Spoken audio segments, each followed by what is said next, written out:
You are now listening to the Hunter's Advantage podcast. We preserve the history and sport of hunting through curious conversation and action-packed hunts, as well as offering you tips and strategy for more successful hunts.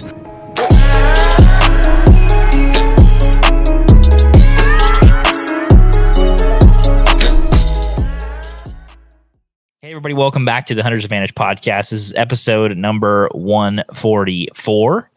And I'm joined by two folks, not just one on this episode. I'm joined by Peyton and Jake. How's it going? You guys think that's funny? Something funny? I mean, a little bit more enthusiasm in the intro would have been nice. Jake's sitting here making faces. It is what it is. Go ahead and, if you want to do the intro, Jake? No, you did it beautifully, Christian. That's what I thought. Okay, well, we're recording this late at night, and because we got some nice controversial news for you guys. If you haven't seen our TikTok video, probably living under a rock, but probably haven't. Only been 59 minutes. It's true. We're only talking about Kansas because we hunted there last year and we had plans to hunt there this year too. Kansas officially banned trail cameras on public land this last week. And according to the 40 comments that we got in 1 hour on a video, people are very fired up about it. So initial thoughts, let's not get too deep into it, but what do you think about it? Pate, what do you think about it, Jake, before I talk about kind of what brought it on and what exactly happened? I'll go first, Jake. Take notes. I think it's going to hurt the out-of-state, popularity, just to keep it short, and we'll get into that later. But I think it's going to hurt. Jake, I disagree with that. I don't think it'll hurt anything because, just like everybody, that tag's expensive enough where I feel like they won't eat tag soup. I ate tag soup last year, and if I put it in again, I guarantee you I will not be eating leftovers if you catch my drift. So I understand. Well, I got you. I did catch your drift. I don't know exactly what brought this on. I tried to do some background research. If you type it on YouTube, Kansas banning trail cameras, you get nothing. You have to actually go to the actual meeting. If you type it in Google, you get a bunch of articles about people talking about banning trail cams in other states and then the possibility of banning them in Kansas. So there's not a whole lot of news about this. So I don't know exactly what brought it on, but there is a video from March 9th, so last week, of the Kansas Parks and Wildlife Commissioners meeting. So there's like 7 commissioners, I believe, in this video.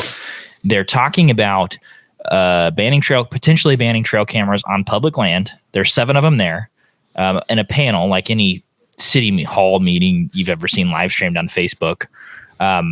But basically what happens in the video is there's 2 hunters that come up and give testimony.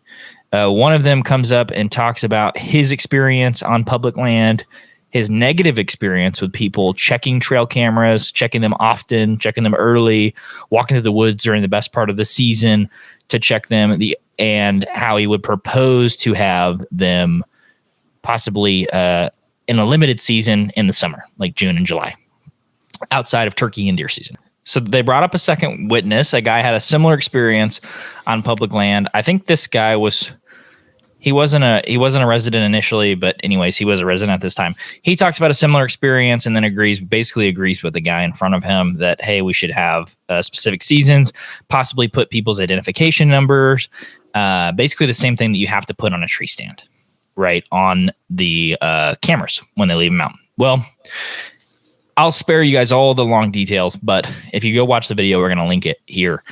They basically go to a vote and they say, hey, we don't believe there's any moderation of this because it's going to be way too hard to enforce. So we're either going to vote fully to take away the trail cameras or fully to keep them.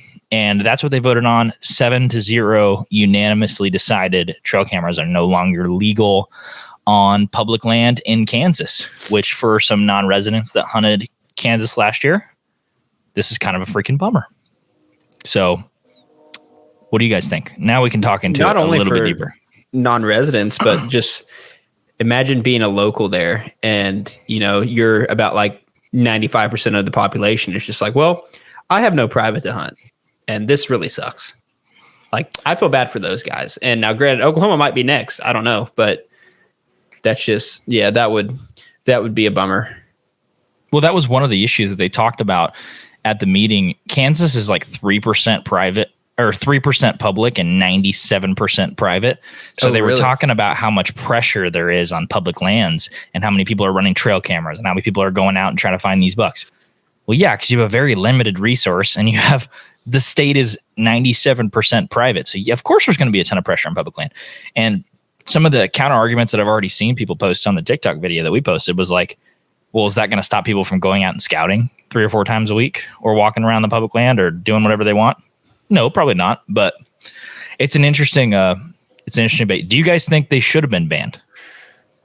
No, I mean, in all honesty, I think that like all those what do you call them? Representatives, or I think they're commissioners. Commissioners. I feel like they were all just sitting around their office one day and just like, it's been seeming like we're not doing jack crap here lately. What can we do? What can we do that seems productive? Oh, hey, what about trail cameras? We've got a lot of complaints about that. Let's put our names on this bill or whatever they want to call it and say, hey, look, this is what we did. So we've been doing something. Make sure you reelect us. Make sure you reelect us. I mean, in all honesty, like if it ain't broke, don't fix it. Now, granted, it might be broke. Obviously, we're non-residents, so we could have a completely different viewpoint. But from us being there, like we scouted and like, I think we've seen a few other trail cameras that weren't our own. And obviously some other people seen our trail cameras, AKA, especially our SDs, they really seen those. But for the most part, like we didn't really see that heavy of trail cam pressure.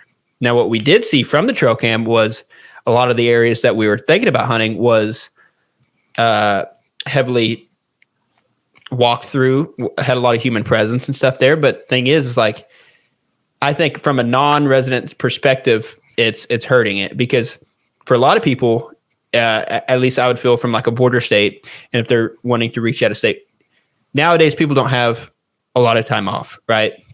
Most people are running the rat race 9 to 5, and they only get one and a half weeks, maybe 2, off per season. And I guarantee. And how much can they spend that on hunting? Exactly, one of those. Not only hunting, but now scouting.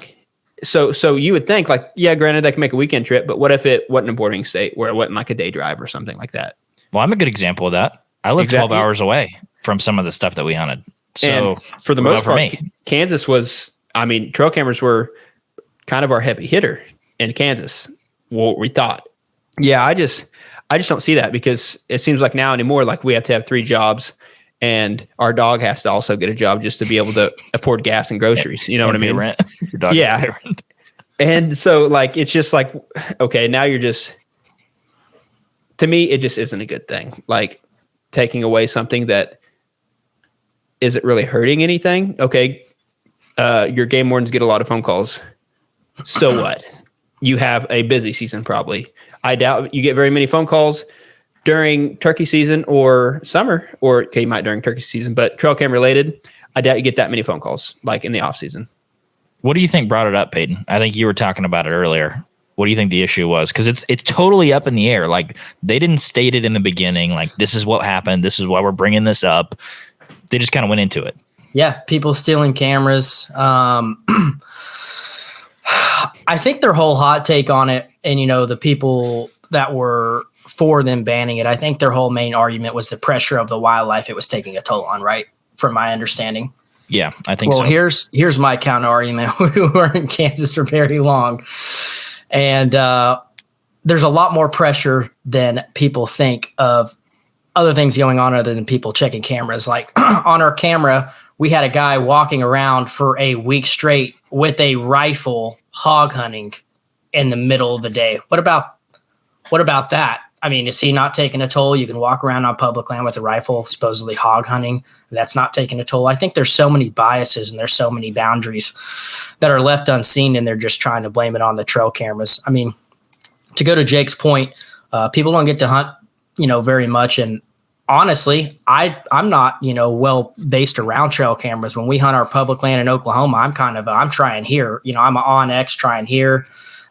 We set in spots where we had a bunch of deer on trail cameras, didn't see any, set in spots where we didn't have any, and I've seen them. They don't tell the whole story. So like Jake said, there's pros and cons to it, but I just don't agree with banning them. I think they're overlooking a lot of other boundaries that go into pressure of wildlife. instead of just blaming it all on the cameras. My analogy, the people probably complaining that my trail cameras get stolen. Well, yeah, it's on public. It might get stolen. We don't do anything like that, but there are people that do. We have trail cameras stolen, but do we sit there and complain about it? No. No, we should just hit it better. Yeah, exactly. You know what I said, and I'll say it again. It's like taking money to the casino. Don't take it. Take only what you're willing to lose. That's true. Just like trail cameras, only take in the woods what you're willing to lose.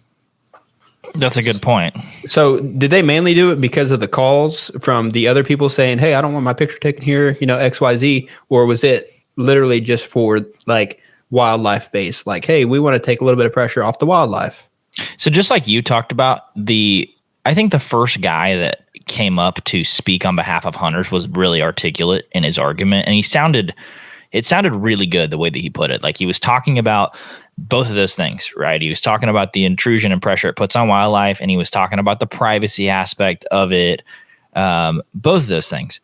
And I totally understand where he's coming from. Like let's just take it. It sounded like this guy had a honey hole that he didn't really want other people going into. Yeah. That's what it sounded like to me. He's like, I hunt Clinton Lake, and when I'm hunting, there's people walking in and checking their trail cameras. I'm like, they have just as much of a right to be there as you do. That's what I'm saying. Right. Yeah. Like I have honey holes. I was sitting up in a tree this November at the community center. I'd already shot a deer, seeing double-digit deer every sit, and I see a guy coming in a blue jeans and a gray flannel, picking up acorns and smelling them on the ground. Did that piss me off? Of course, it pissed me off. But he has just every right to be there if he's an acorn watcher or a squirrel hunter, as I do as somebody that's bow hunting. Right now, that's not the exact words you used when we all met up. What did I call him? I might have called him something different. Nut sniffer.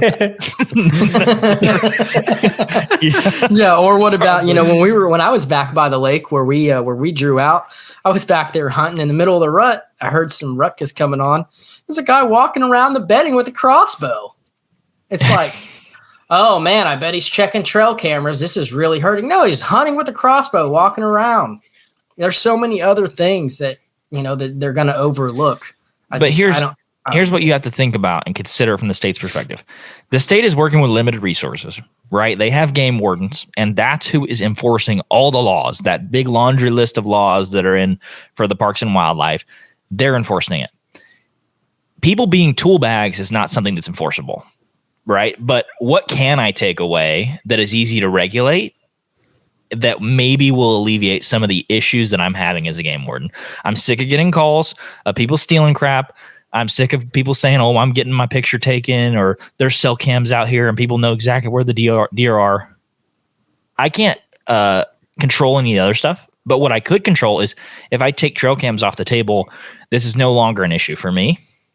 And I won't have to deal with people, and I won't get any more complaints. And I think that's probably one of the reasons. That's at least logically for me. Like it's one of the only things you could actually enforce. Yeah. And I think, like I said, it stinks, but at the same time, me personally, I don't put everything I have around a trail camera. I'm very like, well, let's go back. This looks like a good Onyx pin. I'm going to try it. I don't, cameras don't tell the whole story. So it doesn't affect me a lot. It's just very surprising. It's super surprising to me that they would do that. Yeah. So you got, on one hand, you got the game wardens, upset about all the calls they're getting, which is, I don't want to be too harsh on them because I'm sure it sucks, but like that's kind of part of your job to kind of deal with that in a way. Well, what do they call police officers? I'm not saying they call police officers babysitters because that's what they're doing 90% of the time. That's the same thing with game wardens. And I'm sure at times they feel like they should be charging therapist rates, like probably for crap. Like I'm sure. So I don't want to be too hard on them. So to switch over to like the wildlife side though, the damage like not having trail cameras, especially on public, will do to the wildlife side, especially for like the whitetail. Do you know how many like 2 and 3 and maybe even 4-year-old deer's lives have been saved from that one trail cam pick that Tommy and Joe got of this monstrous 5.5-year-old 160 that they got in the middle of the summer at 2 a.m. that they're holding off for?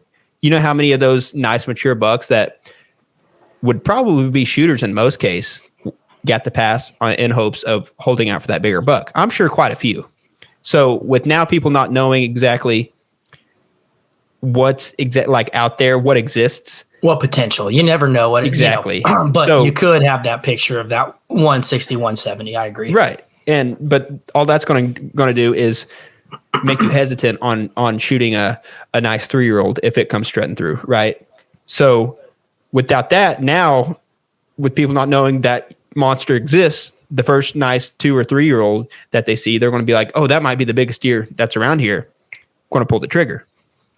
And so I think your 2 and 3-year-olds are going to feel a little bit of heat about that. But then again, it's just like, what are you going to do? Like, unless you, and I know just because from TikTok, I know the people that's out there, they're going to be like, well, you just got to scout harder. And, it's all about being a woodsman. Well, it's just like, listen, just like I said before, everybody has to have 3 jobs.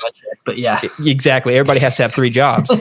and it's just like, for Kansas, that might be a little easier, like because it's like, oh, you just got to drive around in the evenings and glass some soybean fields that's near your property or near the public or yada yada yada. But I'm sure there's parts of Kansas too that you can't really do that. Like it's harder to scout and glass because I'm sure a lot of Midwest people, it's like, oh, that's what I like to do. I like to take my kids out there, drive back roads, look at the big velvet bucks, eating in the soybean field during the summer. And that's how I, basically take a head count. Well, not everybody can do that. They either work the graveyard shift, where most of the time they're probably sleeping during the day, or they get off late and immediately have to go pick up their kids from school or daycare. And just you have to take into consideration the average guy. Yeah, the blue collar people, right? And I know a lot of people are more work from home now, and like COVID kind of made that shift happen, which I think that was for the better. But I just feel like that's no bueno for the average guy. I don't know. What's y'all's thoughts on that? I talked to a family member right off the bat after Christian called me this morning. And had 2 people say the same thing of, hey, I think people are going to start settling for less. Kind of summed up what you said of, well, we knew there was, with your cameras, not always going to see it. They don't always tell the whole story, but you knew that there's possibly a 150 in there, 160. Hey, we saw it on camera. I'm going to hold off for that. I think people are going to start settling for less. And what really stinks, Jake, we know this, especially in school, is data takes a long time. It's going to take a long time to figure out how this is going to affect the wildlife. And it might really affect it. We don't know. Maybe there's pros. Maybe, we're thinking of it backwards, but this really all has to do with those p-values, baby. Yeah, true. But this might actually affect, that age group of 2 to 3-year-olds that are, 110, 120 inches that had potential. It might really take a toll on them, but we never know. We could be thinking of it wrong. You just don't know yet. But on the flip side to that, though, that could also be a good thing because then you can kind of take a step into that mentality of it's like it's not all about the age and score. You know what I mean? Like, since there's no trail cameras to really compare anything to, it's just like, oh man, that was a good one. You did good taking that one instead of comparing it to a trail camera picture that is of a 5.5 or 6-year-old deer or a, 4.5, 140 or 50, and you're not comparing your deer you just harvested to that, like, oh man, I was after this one, but this one came by and it got me excited. Not like, hopefully there's less of that. So that could be one good outcome of that. I agree. I didn't like how they used absolutely no data to support the decision. It was a bunch of people in a room that said, all right, Bill, what do you think? I don't like it. Then they're like, all right, let's bring in Jim. Jim walks up. I don't like it. These are bad. Right. And that's what frustrated me. And that when you were talking about data, Carol, the thing is, they're not going to have any data on the back end to say how this affected the wildlife because they don't know how it affected in the front end. That's the issue. They didn't know. They're like, oh, it has a negative effect on the wildlife. One of the guy was like, it could literally hurt fawn survival rates. Please explain. How's that? Because he was like, well, you're pushing wildlife around, you're dispersing, right? That's one of the oldest issues with people and deer interaction is you're dispersing, right? You're pushing animals to places they shouldn't be because you're walking around all the time. Okay, we usually do that through like building houses and putting animals in places they shouldn't be. He's talking about like dispersing them by walking around. Have you ever watched a deer? We jump deer up, they run out to the 100 yards. They're like, are they going to walk away? If not, I'll run away. If not, if they go the other way, I'm gonna stand right here. And guess what? They'll be right back there that same night. So how is lessening trail cameras going to do that? Because if anything, like the people that really want to find that big buck, all they're going to do is just walk around more now. Like that's what I was going to say. They have to find the sign. Now they have to find, like that big buck on the hoof or something along those lines. So they're going to be walking around more in result. So, man, I think we should just take that extra step, and they should just ban trees with scrapes, and stuff like that. That's what it's going to come down to. But yeah, that's exactly what I was going to. Yeah, that's what I was going to say, Jake. Is people like especially us. I know that we're going to have to get out there and walk around more, and it's like we're going to continue walking around, finding sign, finding stuff that OnX isn't going to show. That's what we do. We do that everywhere we go. We don't just go set up a camera and turn around and walk out. I mean, we look around, and we're going to have to do more of that. Yeah, we might not visit it as many times, but we're going to do more walking around. And I'm sure that there's others that think the same. So, well, they're kind of missing the whole point of the camera, right? The whole point of the camera is camera equals less intrusion. Exactly. That's the whole freaking point. Exactly. And that was my next point too. Yeah, is it actually keeps people out of there more, you would think. But now it's going to be like, okay, I need to, Jim told me there was a big one in here. So I'm going to keep walking through this draw till I jump him up. And I know he's here. You know how many people think that way? Like, I'm going to keep driving my truck down this road every night to these beans until the deer quit freaking using it, because people are driving so many times to see it. Like, cameras allow you to put something in the woods and leave. And like, if you're an out-of-state or a non-resident person like us, by the way, we're only talking from a non-resident perspective. So residents would be like, screw you guys. But that's just how I think about it. Like, it's really, really messing it up. And that is one of the solutions that one of the hunters said when he came up and talked to the commissioners was, well, hey, people aren't going to have the trail cam data. They're not going to have the pictures. He went on to say, hey, trail cam pictures in the summer aren't really valuable at all anyways, which I totally disagree with. I thought that was a stupid opinion. Yeah. And he said, it might change to where people have to go scout a few nights a week. Just like we talked about. Average Joe has a job. Average Joe can't go scout 3 nights a week. And by the way, you're talking only from the perspective of a resident. Kansas did not hesitate one bit when they took my $600 into their bank account. They didn't hesitate one bit to do it. And so now they're going to tell me, hey, I know. And by the way, we do a lot of DIY. People pride themselves on being like saddle hunting, public land, go deep, stay longer kind of guys. And that's kind of the trend right now. A lot of the reason we're able to do that is because we take data from trail cameras and we make decisions based on it, right? And I'm okay with being a woodsman, but you need more time, right? That 5-day trip might need to be 9 days now, so you have a couple days of scout on the front end, right? It just disperses a little bit, and to me, honestly, a lot of the fun in the summer is checking trail cam pictures. Yeah, because then you then season rolls around. Like, I thought they were trying to get more people into hunting. Now, I know there's a lot of people that say, oh, F non-residents, there's already too many of them. Well, you look at the grand scheme of things, according to like research and stuff, the amount of hunters in the woods is slowly decreasing year by year. So to keep the tradition alive, you would think, hey, what's the easiest way to try to get hunters in the woods? I'm not trying to start anything or dig. They did do that. They did make it easy for a lot more hunters to be in the woods a lot hunting. That's called crossbows. So yes, they did do that. But you would think from like a non-resident perspective, because Oklahoma is trying to get more non-residents to apply here from a not apply, buy. Yeah, buy here. For to open up a velvet state, which I think we're going to touch on here soon, or a velvet season, I meant. And so you see states start trying to do that. Now, granted, there's a lot of things Oklahoma could fix, like I think $1 season, $1 season. And then that velvet thing I think is a good touch. But then you have people like Kansas. It's like, hey, we're going to jack up the rates, which is fine. I think Oklahoma needs to follow that model as well. But the trail cam thing, I just can't get behind. Like that's why I said at first, I think it's just something like, hey, what can we do to get reelected? Let's try it. Let's try this. See if it sticks. Well, let's think about it from this perspective. genuinely, as someone who's spent, or as people have spent decades around deer, what do you think's best for the deer? Trail camera or no trail camera? What do you think protects those middle age class deer? Because that's what we're talking about here. We're talking about 2 to 4 years old. Those are the majority. That's when a deer want to be shot. That's when they need to be passed. Those are the ones that people are pursuing. What is best for them? Trail cameras or no trail cameras? Sure. Trail cameras for sure. I mean, we already trail cameras, because I'm going to be honest, I would probably be that guy to settle for less if not knowing. I mean, let's be honest. You and everybody else.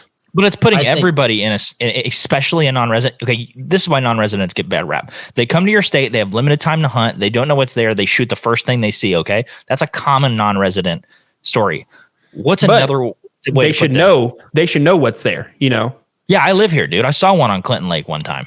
They should know that. Saying. A giant. They should know. But it puts people in a scarcity mindset of, I don't know what's here.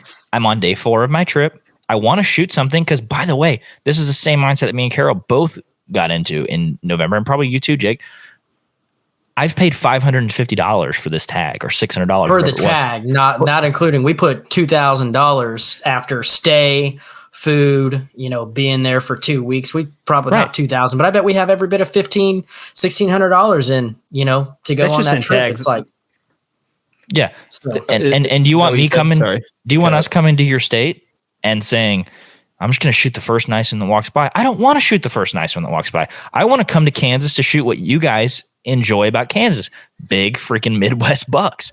I want to do that too. But by the way, I need to know I'm hunting one. What does every hunter tell you? What every freaking celebrity hunter tell you about hunting a big buck? They say, well, step 1 is not to own a property, not to lease place. It's find a big buck. Okay, well, I need to find one first to hunt. And if I don't have trail cameras as a non-resident that lives 10 hours plus away, it's going to be very hard to do that.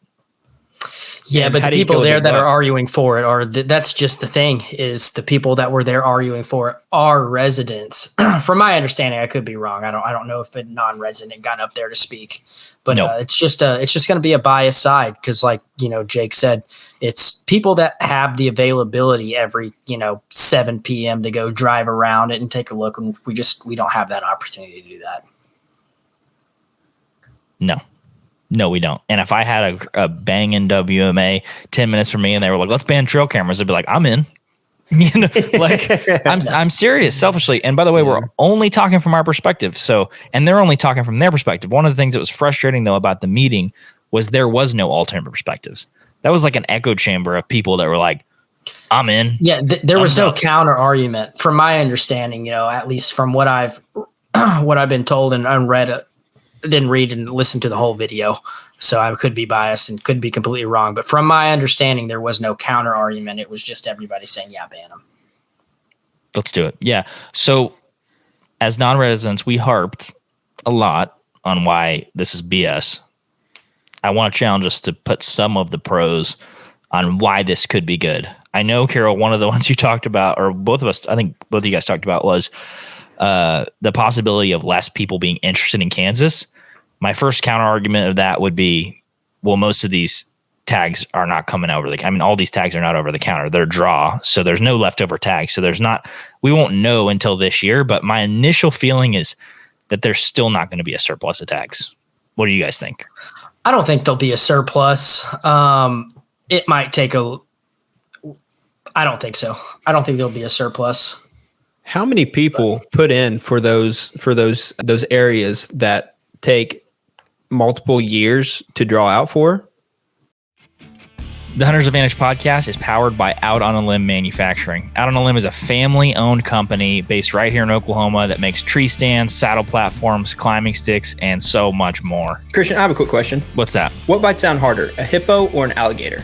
No idea. It's a trick question. The Ridge Runner 2.0 bites harder than both of them. But all jokes aside, we use these products all across the land on public or private. These help us get into any tree we want and hunt where the deer actually are. Most men go to the grocery store for their meat, but these products help you go to God's grocery store. I have used the Out on a Limb Ridge Runner 2.0 and the Shakar sticks for the last few years hunting public land bucks, and I've actually shot several bucks out of this setup.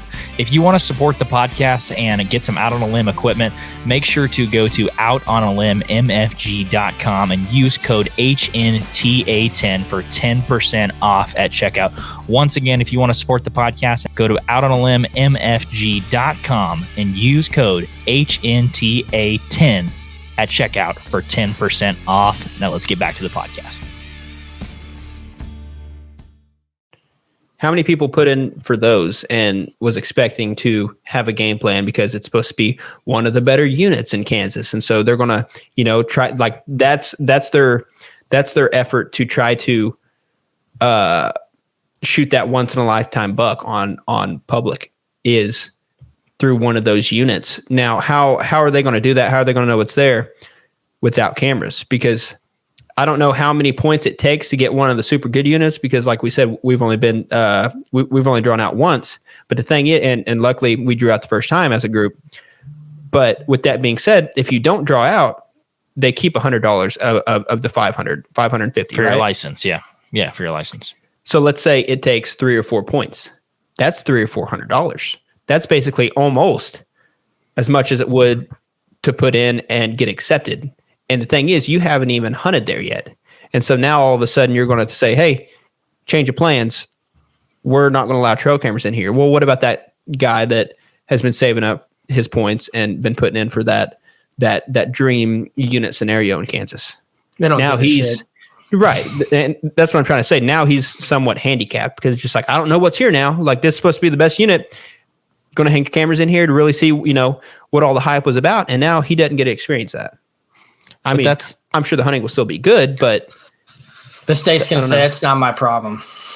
I mean, that's the government, though. It's the mini, or like it's usually the few controlling the mini. In this situation, it's 97% of people managing 3% of people. It's like, y'all can do it on private land. Like, why is everyone so concerned with it on public? Like, it just, to me, seems like a losing battle to ban it. Well, let's ban it on private too, then. No, I'm just kidding. I bet those residents were like, on second thought, let me go back and let me change my argument. If you said, hey, let's ban it on private, they'd change their argument real quick. You can't enforce it though, too. That's another thing. It'd be like, no, get off my property. Yeah, that is true. That was one of the things they kicked back and forth, is enforcement. So what about from the side of, like Kansas obviously hunts different, right? Like there might be a big chunk of public, but the thing is like how much of that is huntable? You know what I mean? Because either a lot of it could be ag or pasture. Yeah, we've seen a lot of cattle pasture and the weehaws, but like, why not just ban them from the weehaws? Because technically that's still private owned. Correct. So that's one of I forgot to mention that was one of the points they said was the walk-in hunting areas and the cameras. The issue with that was those are private owned pieces of land that are managed for public use. I can see that, though. They said, and I agreed with that too. Like, what if a private landowner is trying to check his cattle every day and he doesn't want someone seeing him driving in every day, or what's Steps going on? out, takes a leak while he's checking. Yeah, something like that. Like, I could see it from that perspective. I could see it.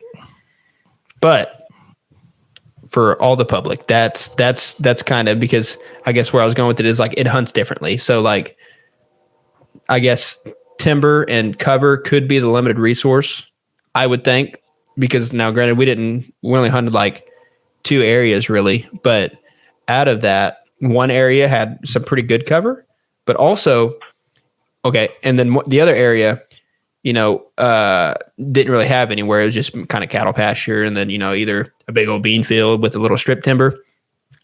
But out of those 2 areas, one might be okay. Like the one with the ag and a little bit of strip timber would be like, okay, it ain't the worst thing, because they can kind of mostly do the glass and the head count / scouting from the road. But on the other area we hunted, where it was more timber and more wetlandish, it's like you can't scout. A deer could be 5 feet from you, but it's in some tall grass, swampy stuff, and it's just like, good luck trying to find a shooter there, like the one that you would like to chase. Now they're there, but how do you know they're there? It's just it falls differently on different people that hunt the different areas. Yeah, it does. And I think they're trying to manage, like, that's the kind of the issue, right? It's like you're managing for 1,000 different situations and every hunter is different. And I don't know if they're doing, I don't agree that they're doing what's best for the masses. And it honestly kind of ruins the excitement, the 1 week out of stater kind of mentality. Like, it kind of ruins that from a preparation standpoint. It's more like this is a coin flip now. I'm going to go in and do my best instead of like I have an attack plan and this is kind of what I'm going to go do in these areas and this is the buck I'm going after. But I do want to talk more about the pros. Are there any pros from your perspective? Perspectives. I mean, on the flip side, this could be a good step into what makes you happy movement. Like, people will be less focused on comparing their deer. They shoot to their deer, they get on trail cam pics and stuff like that. So that was like, I think, my only pro I had. I think the pro is what I said earlier, is just the get out and hunt mentality. Don't worry about the data you've collected. Find a spot, go out there and hunt it, and collect the data while you hunt it. I mean, that's really about all you can do other than walking around, and taking mental pictures and trying to remember. But it's just going to have that mentality, and people might like that, right? There might be twice as many people that want in now, put in for draws. We don't know how it's going to affect it, but I think it could make the big deer bigger. Could. You know what I mean? Like, they're in their little hidden little sanctuary, and it's just like, if someone walks through, it's like, well, there might not be the best sign or whatever, like that monarch buck has laid down or whatever. And so, see, I disagree to a certain point of. People are still going to walk through all that. There's still going to be people walking around with crossbows. There's still going to be people walking around with rifles. But they might not see that deer.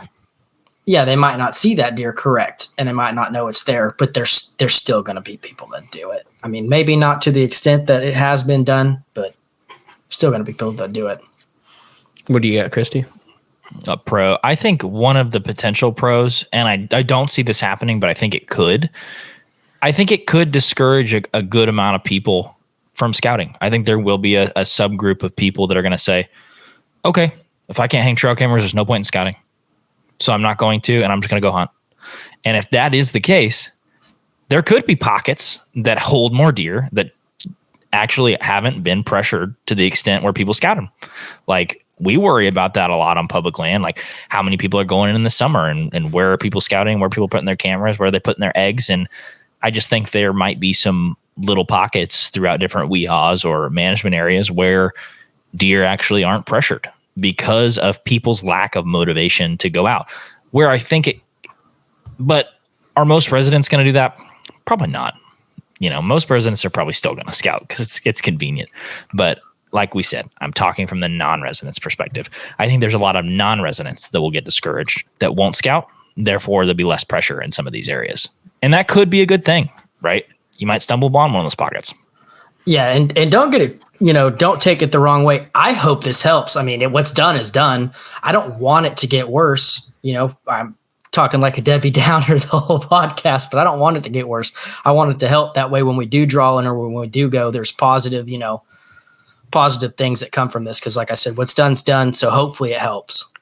Do you know how excited I will be if I draw for Kansas next year? I go in, no trail camera, no pre-scouting, woodsmanship, roll in, find sign, hunt, and shoot a giant. I'll be like, dude, I'm a beast. I did it. But the thing is, on the flip side, if you go in, scout, hunt, and let's say you shoot a 110 or 115, now that's not considered a Kansas giant by the residents' terms. But the thing is, like, you did this now. You can't blame me anymore, son. You guys did this. Well, it's also like going in, scouting, relying on your woodsmanship and hunting on public land and killing a 3.5-year-old deer, regardless if it's 50 inches or 130 inches. That's a good buck. I'm hanging hunting on public land, no trail cameras, very little pre-scouting as a non-resident. That is, if you can do that in a 7-day time period, that is a success, right? And I agree, but I'm talking about from the keyboard warriors that we get a lot of times online. Like There's plenty of those. That's what they would say. And so it's just like now, speaking from a resident's perspective, you just can't say anything anymore. All the bullets are taken out of the gun for the residents. It's like, if non-residents couldn't use trail cameras, it's gone. Those things are gone, right?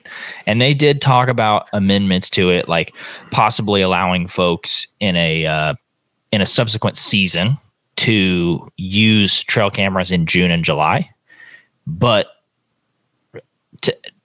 I don't know if it matters. It sounds like it wasn't thought through. It wasn't thought through. It just makes me upset that they want to focus on the most unnecessary things that they can think of, and to be like, yeah, let's. Well, it's just such we're fixing this. It's just such a just a up and big decision that I didn't know that there was talks about it. Especially what it started a week ago. You said, I'm sure there's been talks about it for a while, but just to hop up and just, oh, by the way, trail cameras are banned.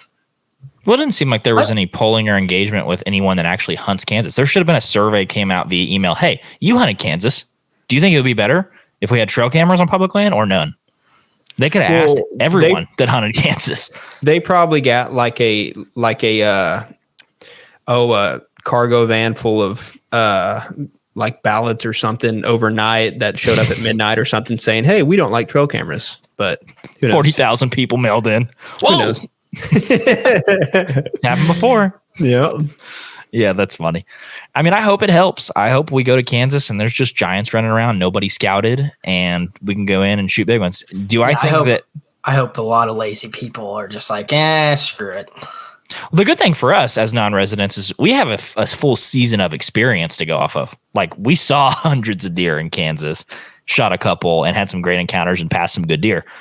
I'm not worried about us, and I'm not going to be like arrogant about that, but we have previous knowledge to go back on, right? For the people that don't, welcome to the game, boys. Yeah, good luck. It was tough with trail cameras. They didn't do crap for us last year anyways. Yeah. Good luck. That's what I was about to say. Like we tried to use them, but for the most part, like where we were seeing most of our deer, or where we were getting opportunities, and where you guys actually shot your deer, trail cameras wasn't that big of a help anyways. Not really. I mean, you say that, but when we went to, when we first started in Kansas on our 2-week trip, I saw that big deer, day 2, couldn't make out what it was.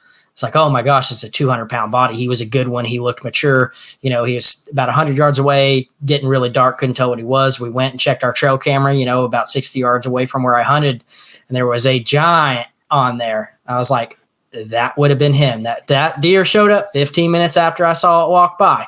It had to be that deer, same physique. Checked our trail camera. There were 3 or 4 of them. I wanted to stay. It was like, hey, I'm in a good area. Without that trail camera, there was no hope. I wouldn't have known. And we still left. There was no way of knowing. Yeah, we still left because I'm a good friend. We ended up killing 2 deer. Yeah, well, granted, the 2 that we shot. I wanted the one on our camera. I wanted the one on our camera. Was what I wanted. I agree. Do you guys think that this sets one of the things, I'll backtrack. One of the things I was thinking about was, I know Utah banned trail cameras. Kansas just banned trail cameras. Does this open up a can of worms and set a precedent that other states will say, I know people were pissed off, but let's just go ahead and do it because it's kind of cool right now? I think so. I knew where you're going with that as soon as you started saying it. But yeah, I think so. Because, everybody around the country, it's Kansas and Iowa. There are a few good hunting states, but we think of Kansas, as the state. Iowa, obviously, we know that. But when you think of hunting, you think of Kansas. Kansas has it all. And I think they just set the tone. Could be wrong. I hope I'm wrong. Geez, I hope I'm wrong. But what do you think, Jake? Bad precedent? You give them an inch, they're going to take a foot. So that's what the TikTok community said. That's kind of my thing about all this. I guess you could call this legislation type ordeals. It's just like, the less they're involved, most of the time, the better. I agree. And so that's kind of my viewpoint on that. Like now it's trail cameras, probably one of the most unnecessary things that they could outlaw within the hunting realm. And then now, it's just like, what's next? What's next? Exactly. Yeah, that's what's scary is what are they going to do next? I'm sure they'll come up with something. Yeah. Oh, hunting's going well. How can we screw all this up? People are having success. I watched a YouTube video. People are having fun. We got to stop that. People are scouting. Dude, there was one comment on here that I have to see. There was basically one guy on the video I posted that was like, "This is communism." I was like, all right, a little too far, but I like where you're going with it, though. Pretty close. Your head's in the right spot. That's kind of what I thought. One guy said total BS with 5 exclamation points. He must be a resident. This guy this guy was born in the 70s. His name is 76 Big JR Brooks.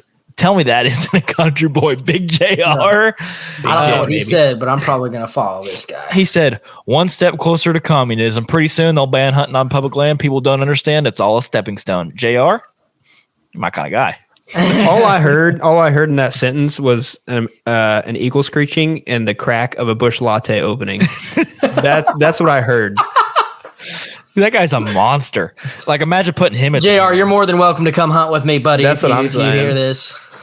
I bet he's coming in overalls with no shirt under. That's what I think.